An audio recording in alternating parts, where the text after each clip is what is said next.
ತರುವಿನ ನೆರಳು ಕೊಡುವಂತ ಸುಖವು ಕೊಡುವನು ಕೃಪೆಯ ದಿನವು.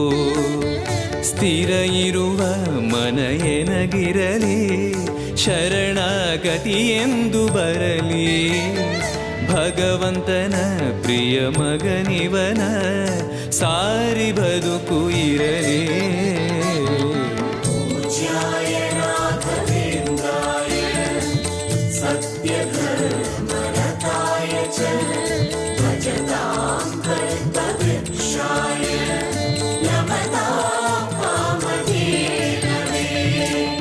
ಆಲಯವೆಂದರೆ ಮಂತ್ರಾಲಯವೇ, ಬೇರೆ ನಾ ಅರಿಯಲಾರೆ.